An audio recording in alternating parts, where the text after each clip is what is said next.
फक्त मनुष्यालाच नाही तर संपूर्ण जीवसृष्टीला जे हवे ते मिळो. हे विधात्या, तुझ्या चरणी हेच दान मी मागत आहे. असं म्हणत ज्ञानदेवांनी इंद्रायणीच्या काठी एकादशीच्या दिवशी समाधी घेतली. असे हे ज्ञानेश्वर, ज्यांनी वारीची प्रथा सुरू केली आणि वारकरी संप्रदायाचा झेंडा रोवला.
उठी उठी प्राण्या अंधार तुकाय देवावरी पाय ठेविले.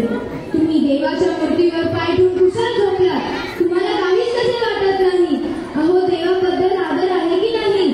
ज्या मूर्तीची लोक आदराने पूजा करतात त्याच्यावरच पाय ठेवून झोपलात तुम्ही. नामदेवा, अरे मी तुझ्यासारखा सर्वज्ञ आणि भक्त नाही. तुझा देव कसा आहे हे मला माहीत नसल्यामुळे माझ्याकडून असे घडले. आता तूच विचार करून जेथे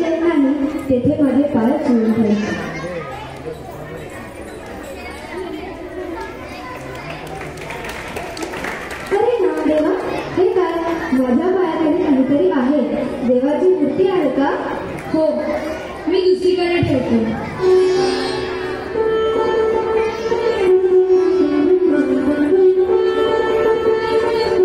हे काय? मी जिथे विसोबाचे पाय उचलून ठेवतो तिथे त्यांच्या पायाखाली मूर्ती कशी काय येतो? देवाविना ठावं हे गोरेची व्हावं. मला क्षमा करा.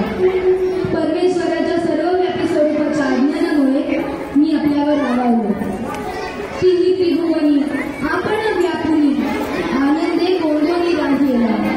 डोळियाचे डोळे उघडले जेणे आनंदाचे लेवे लेवी बने.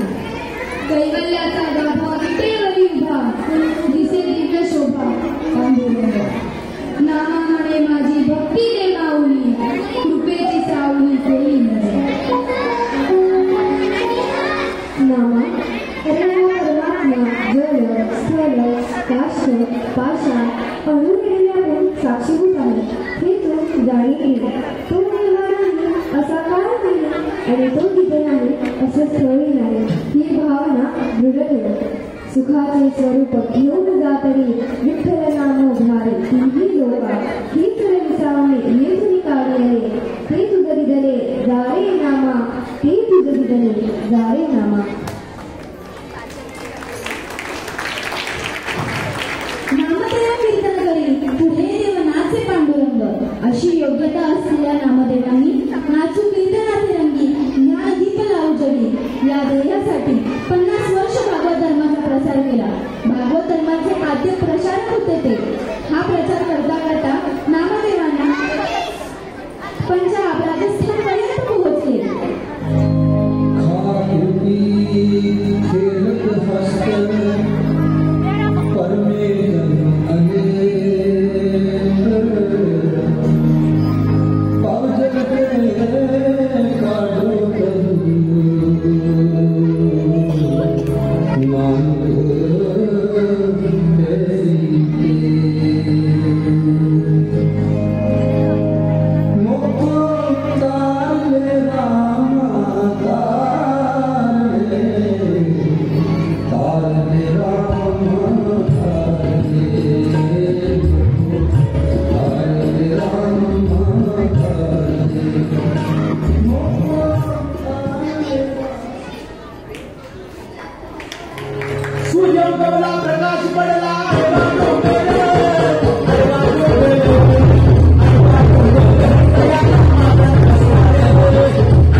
हे सर्व राज्य आपल्याला समर्पित.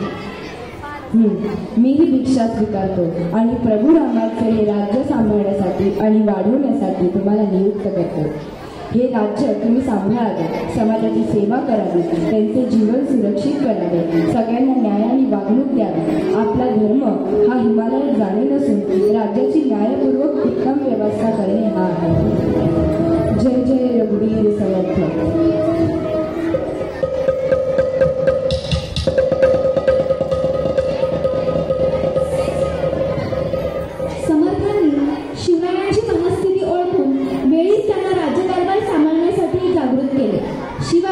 वेळोवेळी समर्थांनी शिवरायांच्या कार्यात महत्त्वाचे योगदान दिले आहे. समर्थांनी राष्ट्र उभारणीसाठी जसे बहुमोल मार्गदर्शन केले तसेच लोकशिक्षण, परमार्थ, विवेक या गोष्टींवरही भर दिला, कारण यातूनच राष्ट्र उभे राहते. समर्थांनी साहित्य, कला, आरोग्य, जीवनशैली, निसर्ग, बांधकाम, उद्योग या विषयांवरही लेखन केले आहे. जीवनाचे कोणतेही अंग त्यांनी सोडले नाही.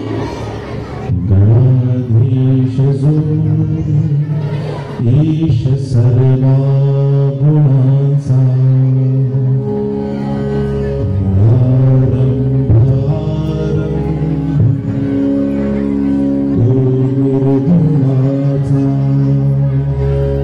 नमो शारदा मूळ चत्वार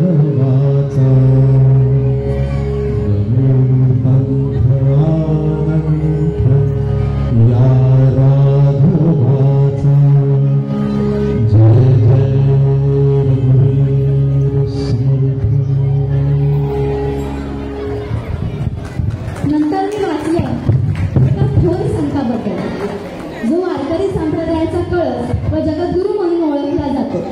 विशिष्ट वर्गाची मक्तेदारी असलेला वेदांताच्या अभंगवाणीतून सामान्य लोकांपर्यंत प्रभावित झाला ईश्वर भक्त, साहित्यिक आणि अभ्यासक आजही ज्यांच्या अभंगाचा लोक अभ्यास करतात, आजही त्यांची लोकप्रियता वाढली आहे ते तुकोबा अर्थात संत तुकाराम.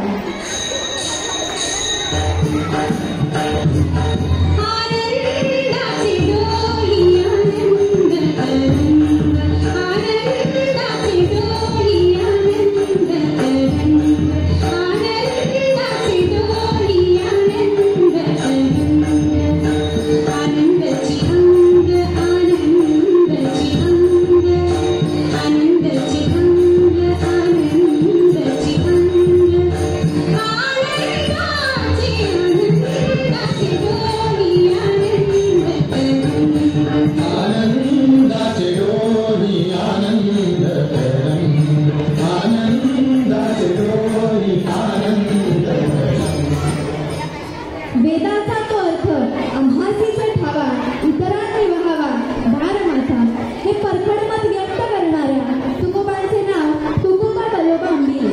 जन्मवर्ष 1568, 1577 की 1608 या साली मतभेद आहेत, परंतु हा थोर संत पृथ्वीवर जन्माला आला हेच महत्वाचे आहे. तुकोबांना त्यांच्या सांप्रदायिक जीवनात खूप तडाखे सहन करावे लागले. 17-18 वर्षाचे असताना त्यांचे आई वडील मरण पावले. भयंकर दुःखाचा सामना त्यांना करावा लागला. या परिस्थितीतही त्यांनी विठ्ठलावरची भक्ती मात्र कायम तशीच ठेवली. त्या तुकोबांच्या कीर्तनात एक दिवस छत्रपती शिवाजी महाराज आले होते.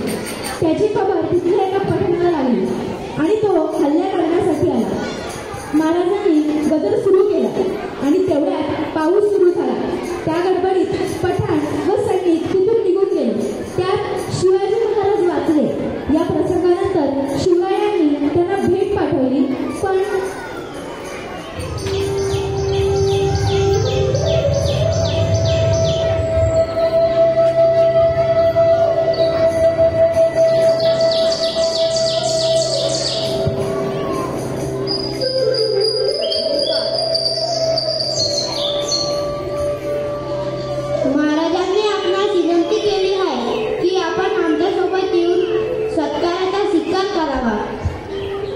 महाराजांवरील पठाणाचं संकट आपल्या कृपेमुळे दूर झालंय.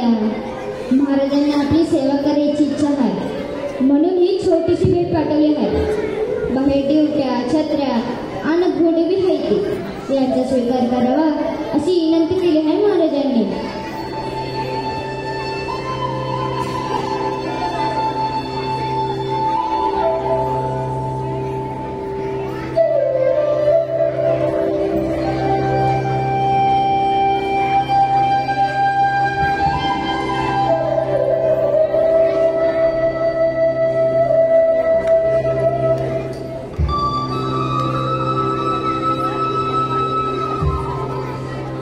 दिवट्या, छत्री, घोडे हे तो बऱ्यात न पडे.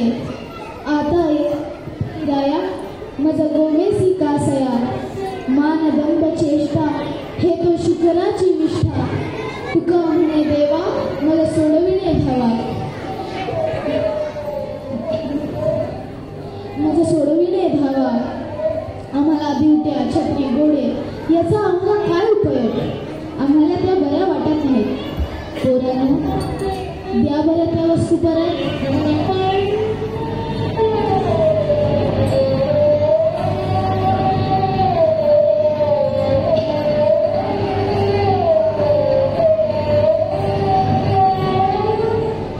आवडे आवडे दे बघू ते दागिने आपले नाही ते दे बरं परत.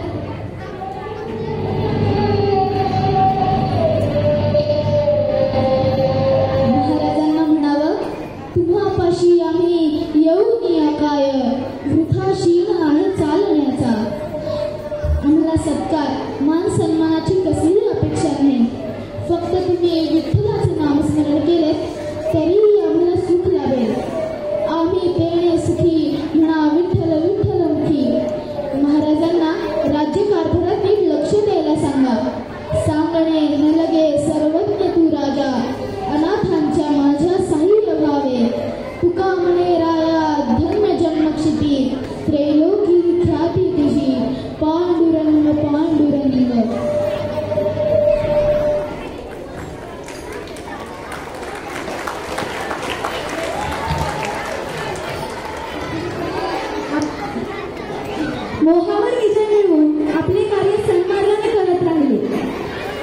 याची शिकवण तुकोबांनी स्वतःच्या उदाहरणावरूनच लोकांना सांगितली. देवाकडे हे दान मागणाऱ्यांचे महान या फाल्गुन द्वितीयेला वैकुंठ गमन झाले.